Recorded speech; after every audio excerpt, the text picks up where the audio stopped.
Mayapaldo, Pampanga, magandang araw Central Luzon. Ako po si Justin Dizon, taga rito. Kasama nyo para po sa CLTV 36 Balitaan, atin to. Kabalen, Karehiyon, araw na ho ng Huwebes ngayon at 30 ng Marso. Kumusta ho kayo? Kumusta ho kayo mga kababayan?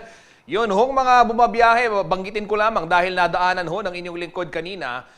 Yun pong truck na aming na-post dyan po sa may Del Rosario Traffic Light ay nag-update ho itong ating mga kaibigan mula sa City Public Order and Safety Coordinating Office ng San Fernando, Pampanga, yung si POSCO. Naialis na ho, wala na pong obstruction dyan sa Del Rosario Traffic Light. Kanina ho kasi merong truck na nasiraan, ayaw daw kumagat ng kambyo. Kaya ho nagdulot naman ng traffic build-up doon ho sa magkabilang panig ng MacArthur Highway. Gayunpaman, mga kabalen, para ho sa lahat ng babiyahe, gaya ho ng aking araw-araw mapaalala, magbaon ho ng mahabang pasensya at syempre i-practice ho natin yung disiplina sa kalsada upang maiwasan ang mga aberya. Lalong-lalo na ho yung mga nasa kalsada na nagtatrabaho, mga driver, paalala rin ng DOH at ng mga eksperto, yung mga kaibigan natin sa SIPOSCO, sa ACTEDO, yung mga traffic enforcers, mga pulis, palagi pong uminom ng tubig, lalo na ho kung kayo'y nasa field, kung kayo po'y mabibilad at sa mainit na sa sikat o ng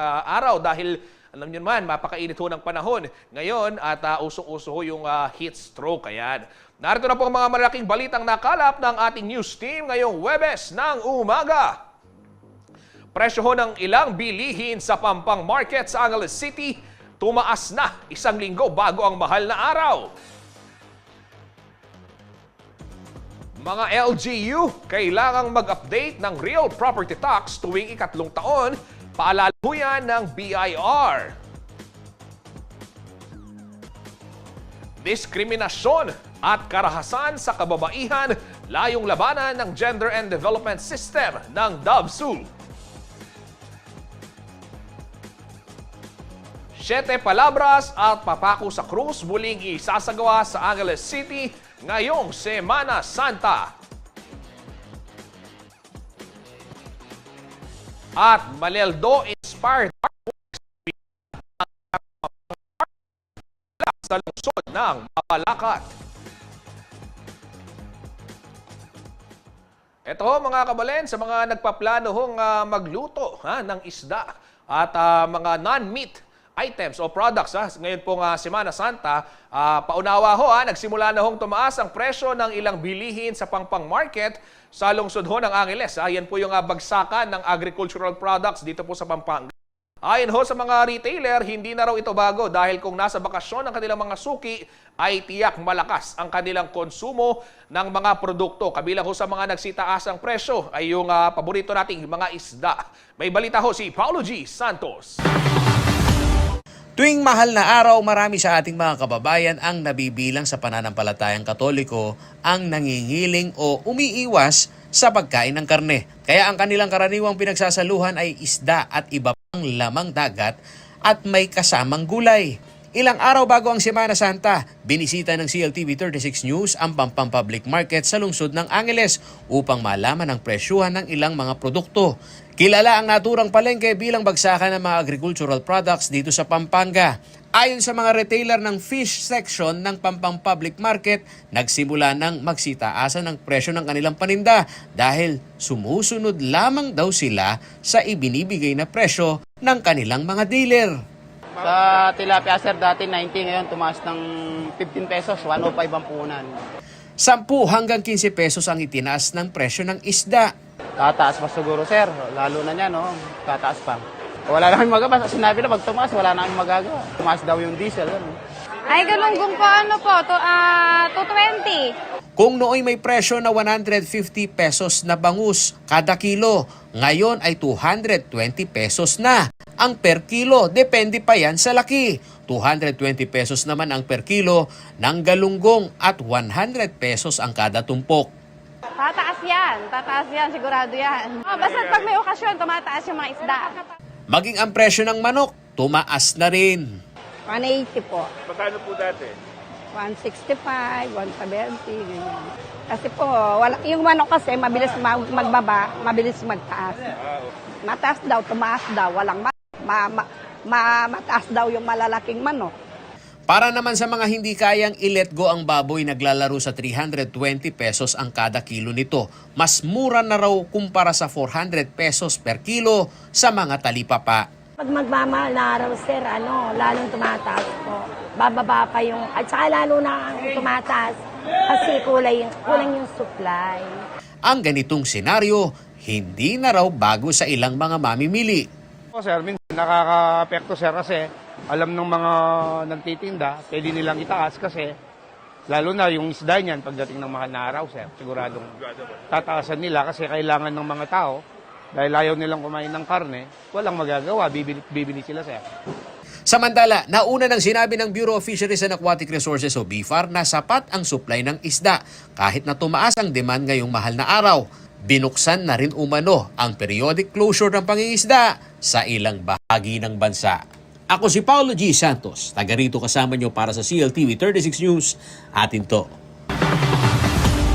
Ito ho mga kabalen sa mga nagnanais hong matuto ng panibagong kaalaman at syempre makahanap din ho ng trabaho, hinihikayat ho ngayon ng Technical Education and Skills Development Authority o TESDA ang mga karehiyon natin dito sa Central Luzon na gamitin ho yung mga iniaalok nilang scholarship at training program. Ito po ay upang magkaroon umano ng kabuhayan at employment opportunity ang mga individual na walang trabaho o nahihirapang kumuha po ng trabaho. Kabila ho sa mga inaalok ng ahensya ay yung Training for Work Scholarship Program o TWSP. Ang mga kwalipikado sa ilalim ng TWSP ay mga underemployed o walang trabaho na hindi po bababa sa edad na 18 taong gulang hanggang matapos ang pagsasanay. Nag-aalok din ho ng ang ahensya ng tulong trabaho scholarship program o yung TTSP para sa mga kasalukuyang manggagawa na hindi po bababa sa 15 taong gulang at kabilang ho sa listahan ng mga qualified recipients na siya namang aaprubahan ng ahensya. Samantala, maaari naman po humingi ng tulong pinansyal ang mga naninirahan sa Central Luzon sa pamamagitan ng Private Education Student Financial Assistance o yung PESFA. Layunin umano nito na makatulong ho sa mga estudyanteng kapos, ngunit porsigido pa rin makapagtapos ho sa kanilang pag-aaral.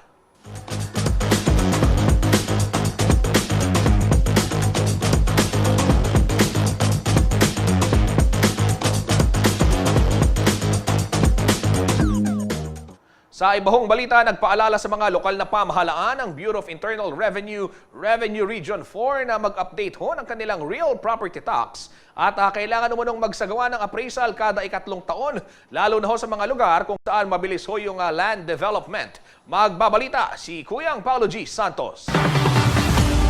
Hindi maikakailang patuloy ang development sa maraming lugar dito sa Central Luzon. Patunay dito ang mga infrastruktura gaya ng Clark Malolos Railway Project, ang bagong terminal ng Clark International Airport, maging ang planong Cavite-Bataan Interlink Bridge. Kaya naman, maraming bahagi ng rehiyon ang maituturing bilang mga well-developed areas. Kaugnay ng mga nangyayaring land development, kailangan umanong magsagawa ng zonal valuation o assessment ang lokal na pamahalaan. Ayon kay Attorney Marlon Mendoza, Assistant Regional Director ng Bureau of Internal Revenue, Revenue Region 4, kada 2 taon, dapat isagawa ang appraisal ng lupa, batay na rin sa isinasaad ng Republic Act 8424 o ang Tax Reform Act of 1997. Depende ang pagtaas ng buwis sa magiging klasifikasyon ng lupa kung ito ay commercial, residential o industrial.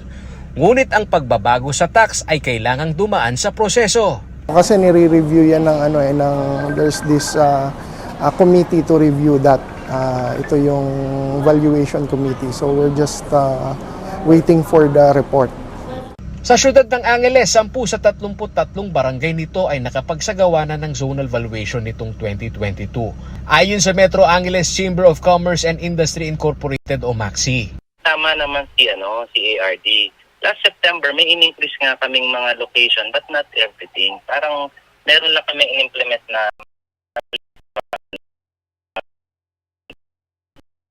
technically speaking, the next namin na increase would be 3 years from now. Sa initial assessment ng MAXI, 5 beses umano ang itinaas ng mga real property tax ng well-developed area sa Angeles City. Sa last na nakita ko, times 5 po yung iba. Ang iba naman ay mga nasa times 3. Yung iba naman retain. At majority ng aming mga nakitang tinaas ay nandyan lang sa mga area na na-develop ng ating mga investors coming from other countries. So medyo yun lang naman.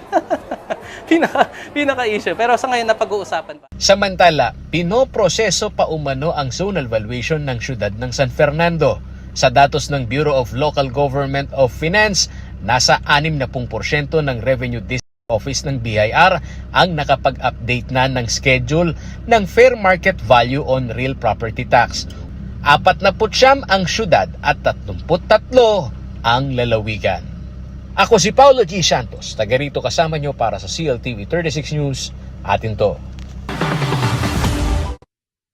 Marami pang may init na balita sa pagbabalik ng CLTV 36 Balitaan. Atin to.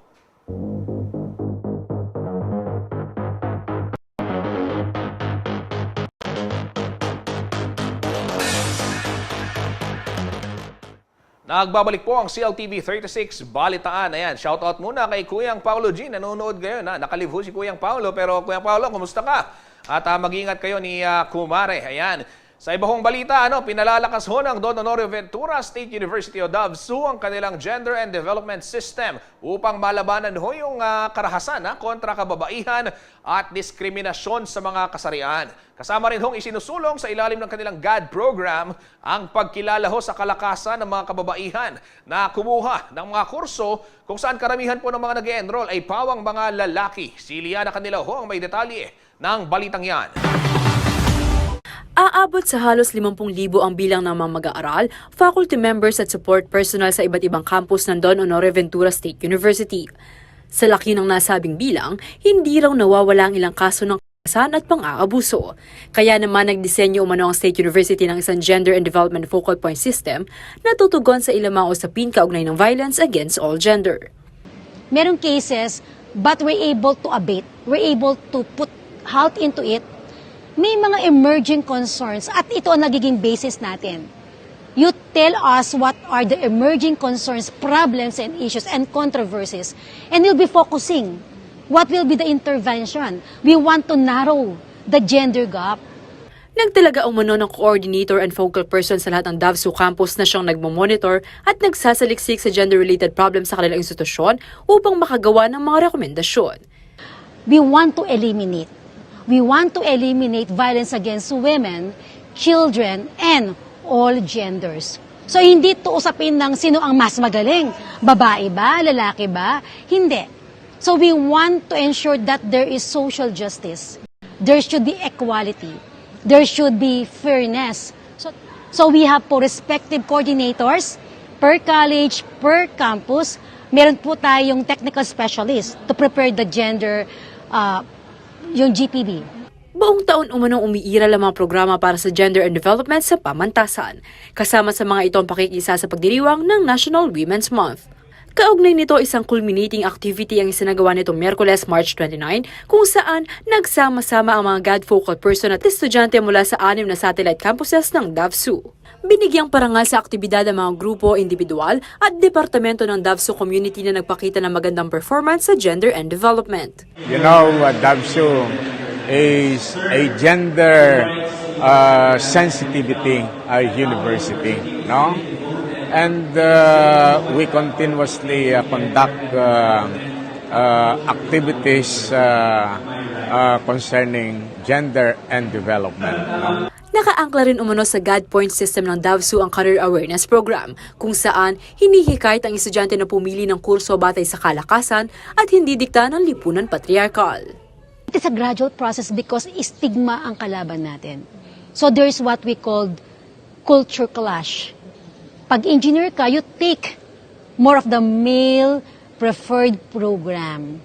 So it's part of our, whether we like it or not, sometimes tayo mismo sa family, we are dictating what will be the preferred courses. So it's a choice. So in our university, admittedly, dominated pa rin ng female ang eduk. Dominated pa rin ng engineering and architecture male. So there is now a career session, a career awareness. So importante kasi ma-educate. So Gradually, we are now integrating such kind of awareness to our instruction. Samantala, kinilala ang College of Industrial Technology ng Davao bilang Women's Crusader. Nakita sa College Department ang inisyatibo na mabuksan ng mga kurso para sa mga kababaihan. Actually, natutuwa kami sapagkat they are considering our college as one of the best crusader. Kasi ito, alam naman natin pag sinabi natin industrial technology, the programs are male-dominated. But dito, ina-advocate namin lagi na dapat equal ang babae sa lalaki. Kaya even yung welding program, technology, automotive, electrical installation, mechanical technology are also accepting and encouraging actually female students. Kaya marami kami mga ano. And then, doon naman sa mga female-dominated like beauty care and wellness, marami din lalaki na enrolled. Alam mo, yung mga LGBT naman dyan. And also for the garments technology, maraming lalaki na dapat sana ipang babae din. Pinuri naman ng Commission on Higher Education Central Luzon ang GAD program ng DAVSU. Isa umano ito sa mga model system na maaaring i-adapt ng ibang mga paaralan upang maisulong sa mga estudyante at guro ang patas na pagtingin sa lahat ng kasarian. Ako si Liana Canilaw, taga rito, kasama niyo para sa CLTV 36 News, atin to. Mga kabalen, plano raw ho ng Commission on Elections o COMELEC na gawing automated ang Barangay at Sangguniang Kabataan Elections o BSKE pagkatapos po ng halalan na magaganap sa October 30, 2023. Taong 2010 pa raw kasi nang magsimula itong gumamit ng Automated Election System o AES para sa national at local elections, habang ang manumanong sistema ng pagboto ay ginagamit lamang ho sa mga eleksyong pambarangay. Gid ho ng COMELEC, malaki ang maitutulong ng AES sa mga miyembro ng Electoral Board, gaya ho ng guro, dahil mababawasan ng halos 24 oras ang kanilang trabaho sa halalan kumpara ho sa manual system o yung mano-manong pagbibilang ng boto. Mababawasan din daw ang election-related violence o mga incidents kung magiging automated na ang pagboto. Posible naman daw na maisakatuparan ng nasabing plano kung maglalaan ang Kongreso ng sapat na pondo para sa bagong voting machines na gagamitin ho sa May 2025 national and local polls, kabilang na ho yung BSKE o yung Barangay and SK Elections 2026. Bunsod ho nito, nakatakda umanong magsagawa ng pilot testing ng automated elections ang COMELEC sa 3 barangay sa Luzon.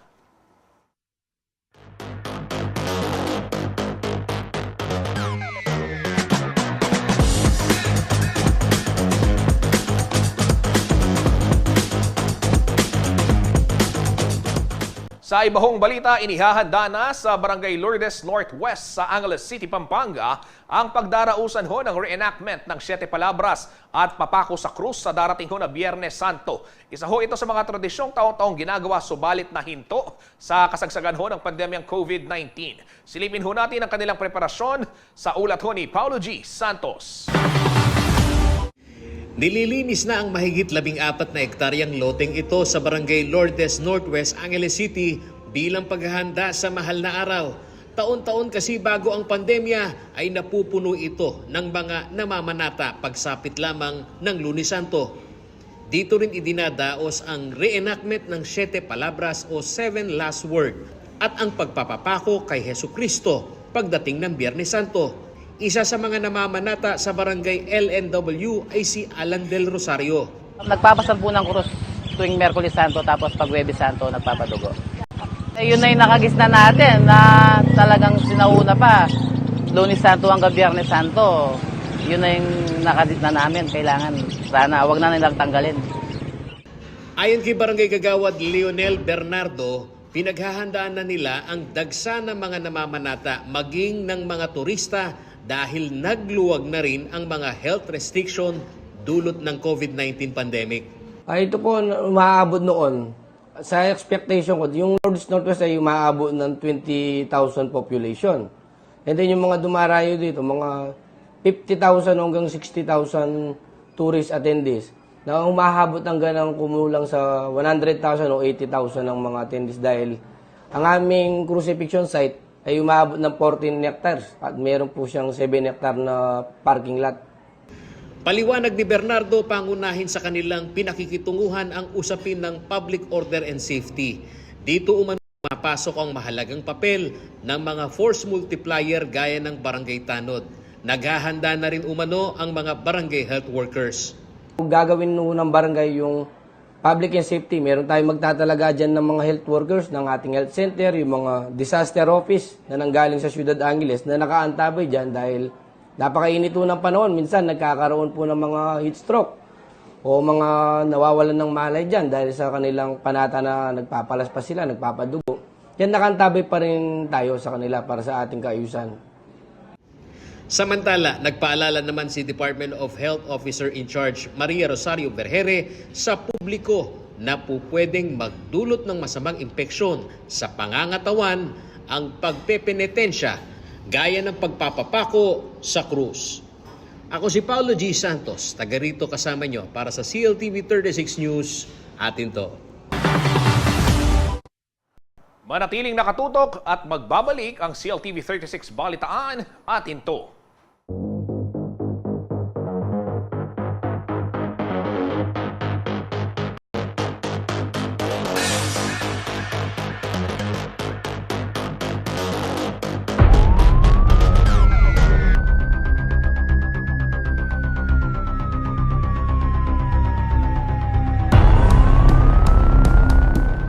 Nagbabalik po ang CLTV 36 Balitaan. Arestado po ang isang notorious drug dealer na itinuturing bilang isang high-value individual sa anti-illegal drug operation ho na isinagawa ng pulisya sa Barangay Malabanyas, Angeles City, Pampanga dito pong Linggo, March 26. Kinilala ho ang suspect na si alias Tope, 34 na taong gulang at residente ho ng Balibago, Angeles City. Miyembro umano si Tope ng Sputnik Gang. Nakumpiska ho mula sa kanya ang 2 piraso ng transparent plastic packs na naglalaman ho ng hinihinalang shabu at may timbang na 100 gramo na nagkakahalaga umano ng 680,000 pesos. Nakuha rin po mula kay alias Tope ang marked money na nagkakahalaga naman ng 14,000 piso. Naharap po ang suspect sa kasong paglabag sa Republic Act 9165 o yung Comprehensive Dangerous Drugs Act of 2002.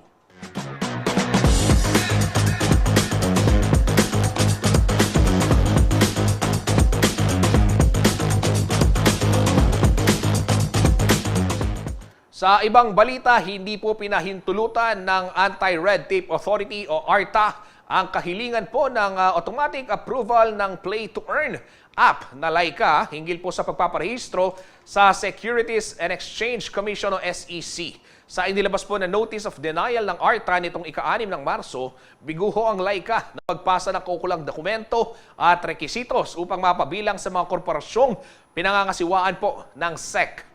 Dumulog ang pamunuan ng Laika sa ARTA matapos pong hindi aprobahan ng SEC ang kanilang aplikasyon sa kabila ho ng pagsusumiti ng mga kumpanya ng mga rekisitos gaya ho ng Articles of Incorporation, Incorporation Fee, Bylaws at Application to do Business. Sa kabila ho nito ay sumang-ayon ng ARTA sa desisyon ng SEC at sinabing hindi sakop ng Ease of Doing Business Act of 2018 ang kaso ho ng Laika. Matatanda ang isang cease and desist order ang inilabas ng Bangko Sentral ng Pilipinas laban ho sa nasabing social media platform dahil sa paglabag umano nito sa Republic Act 11127 o yun pong National Payment Systems Act. Dahilan upang maging suspendido ang paggamit ng Laika app. Naging patok ho sa publiko ang mga digital services at cashless transaction ng Laika app sa kasagsagan ho ng mga ipinatupad na lockdown at iba pang quarantine protocols noong 2020.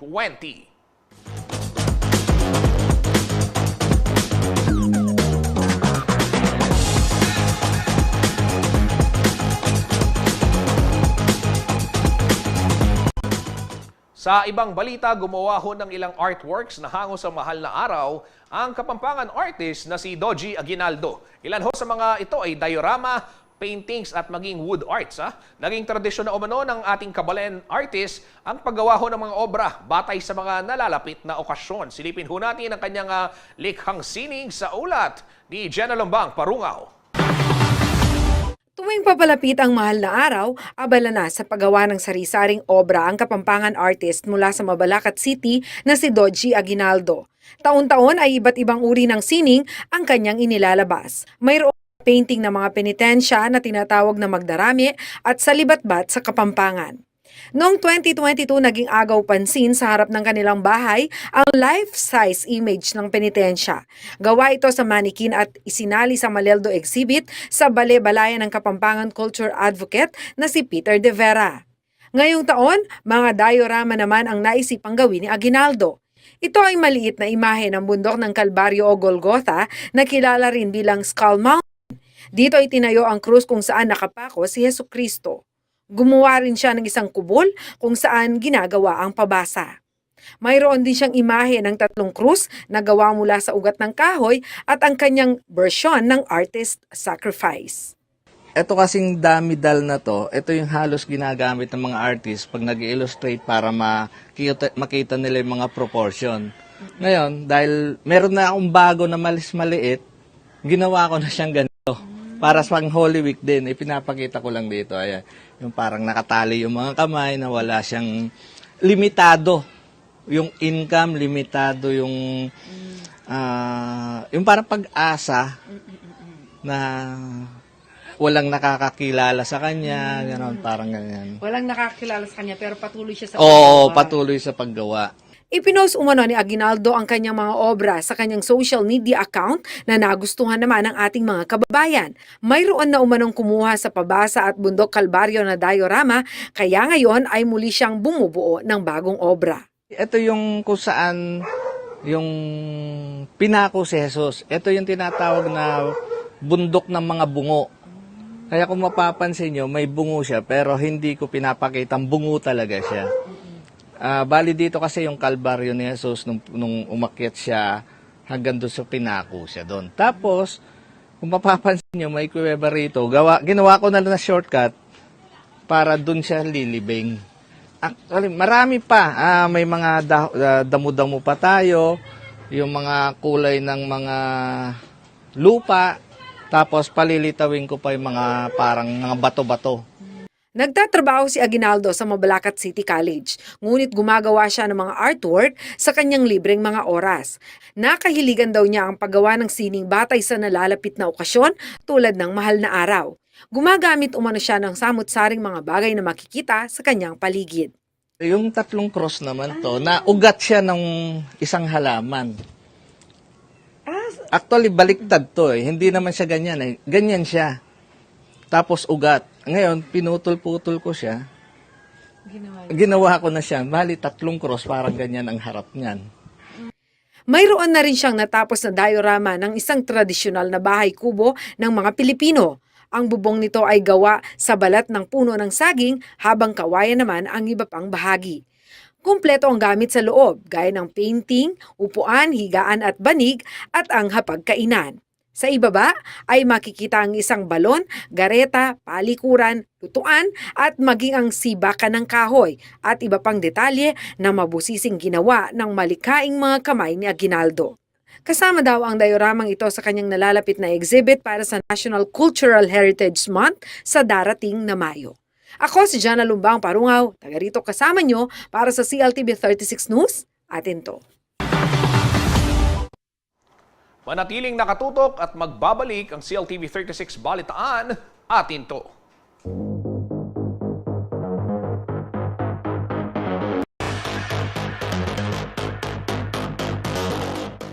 Nagbabalik po ang CLTV 36 Balitaan. Kabalen, Karihiyon, matagumpay pong naisagawa ng Department of Agriculture o DA Central Luzon ang 17th National Organic Agriculture Congress o NOAC.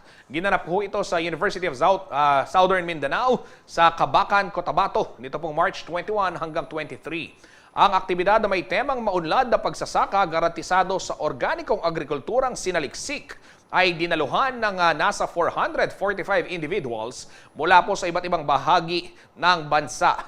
Umalo rin ang ilang kinatawan ng DA sa gitnang Luzon gaya ho ng mga opisyal mula sa Organic Agriculture Program, Philippine Good Agricultural Practices Program, Agribusiness and Marketing Assistance Division, stakeholders mula po sa pamahalaang panlalawigan ng Aurora at Nueva Ecija at mga Certified Organic Agriculture Practitioners. Isang trade fair ang idinaos sa unang araw ng naturang aktibidad kung saan binigyan ho ng pagkakataon ang mga lokal na magsasaka na maipakita at maibenta ho ang kanilang organic products. Ilan ho sa mga ito ay yung mga organic rice, organic fruit and vegetables at iba pang klase ho ng processed food.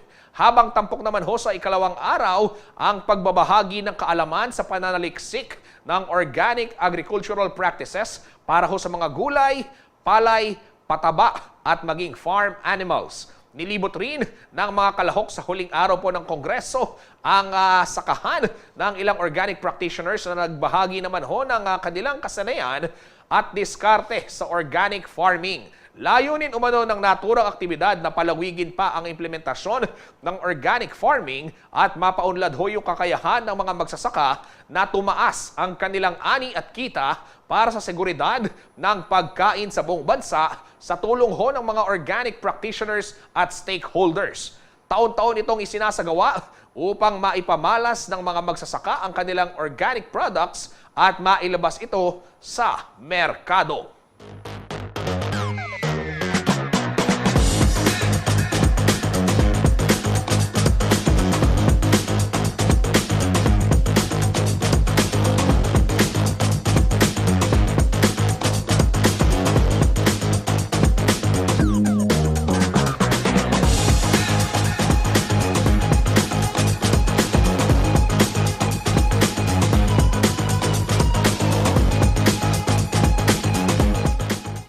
Sa ibang balita, isang pelikula na gawa ho ng isang sikat na Kapampangan director na si Direk Brillante Mendoza ang nakatakda pong ipalabas sa kauna-unahang Summer Metro Manila Film Festival na gaganapin ho ngayong buwan ng Abril. Ito po ang pelikulang Apag na hango sa salitang Kapampangan na salitang Tagalog na hapagkainan at sa Kapampangan naman ito nga Apag kung saan bibida ang mga sikat at mahusay na Kapampangan actors gaya na lamang nina Jacqueline Jose, Gladys Reyes, Lito Lapid at Coco Martin.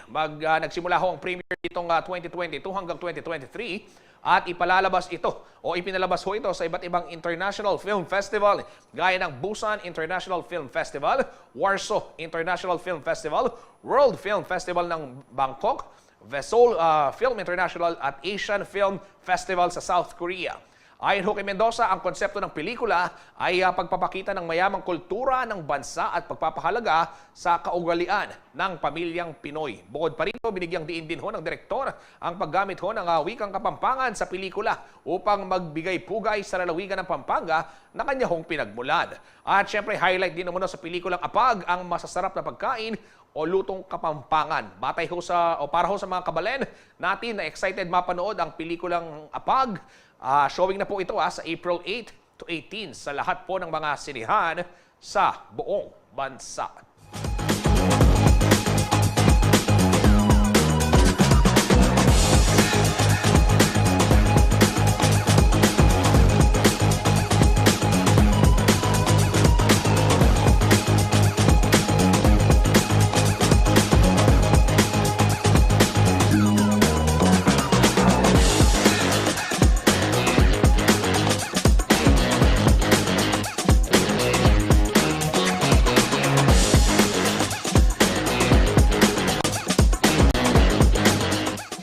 Mga kakarehiyon, isang pagtatanghal pong mapapanood sa CLTV 36 ngayong nalalapit na mahal na araw. Ito ho yung Tulaok, Alenten Zarzuela. Mula ho ito sa panulat at direksyon ni Andy Alvis. Tampok ho yung Arti Santa Rita.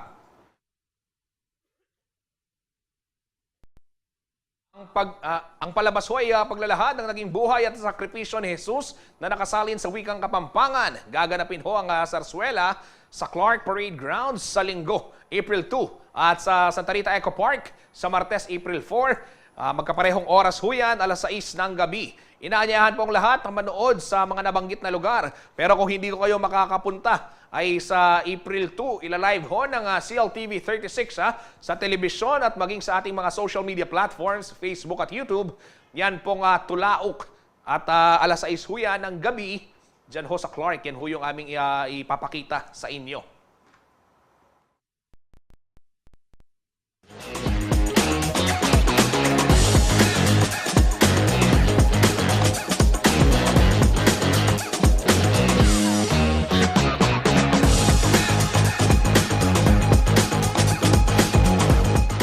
Alamin naman ho natin ang ng panahon mula kay Ginoong Manny Esguera, ang Chief Weather Forecaster ng Pag-asa Clark.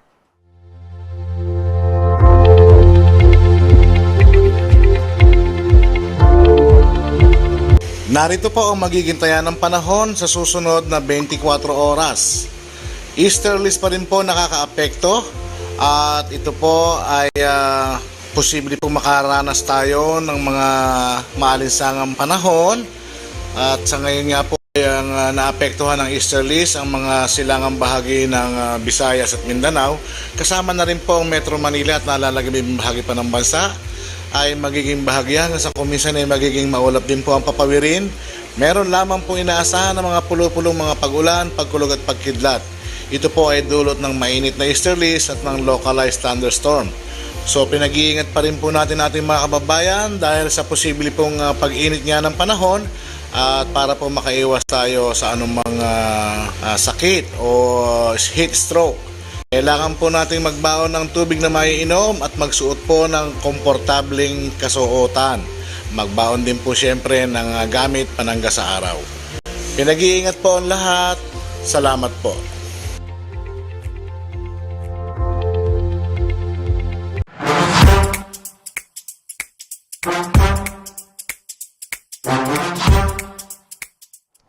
Ito ho, para sa ating topic question of the day, sino naman ang content creator ang gusto ho ninyong mapanood sa topic? Ayan, basahin natin yung ilang mga komento ng ating mga karehiyong netizen.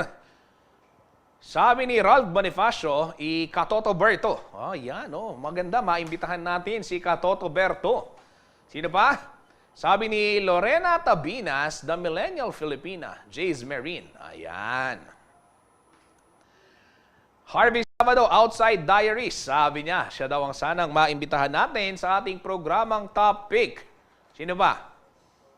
Meron na ba? Wala. Yung si Joe Asuncion. Si Ray Bravo daw dahil hindi pa uso yung TikTok, nagko-content na si Ray Bravo. Opo, totoo yan mga kabalen. Hanapin ho ninyo sa TikTok. Si Ray Bravo. Mamaya ho samahan natin si Kuyang Jody Mercado sa pagbabasa pa ng mas maraming comment ng ating mga netizen at syempre magiging bisita ho niya. Ito, special to dahil ngayon ho yung 500th episode ng topic. Ayan, palakpakan naman, palakpakan. Yes!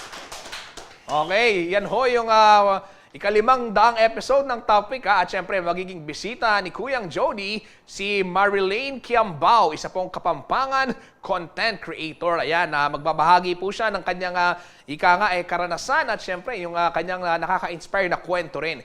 Yan po ang ating tatalakayin mamaya sa topic kasama si Kuyang Jody, alas 12 ho yan ng tanghali. Ayan. At yan po mga balitang nakalap ng CLTV 36 Balitaan. Para ho sa karagdagang detalye, maaari ninyong i-follow ang aming mga social media pages. Yung ating Facebook, at Instagram, TikTok, YouTube, at CLTV 36 Official. Meron din tayong at CLTV 36 News sa Facebook. Yung Twitter naman, at CLTV 36 and at CLTV News. Pwede rin ho kayong bumisita sa ating website para ho doon sa mga articles na makakatulong sa inyo malaman kung ano nga ba yung mga nangyayari dito sa Central Luzon. www.cltv36.tv. Mapapanood din ho via Signal Channel 115, nationwide yan, ang ating mga programa, itong CLTV at syempre dito po sa Central Luzon sa ating 39 cable partners at maging sa Free TV Channel 36. Kasama po ang buong pwersa ng CLTV 36 News and Current Affairs. Ako po si Justin Dizon, taga rito, kasama nyo para sa CLTV 36 Balitaan. Atin to.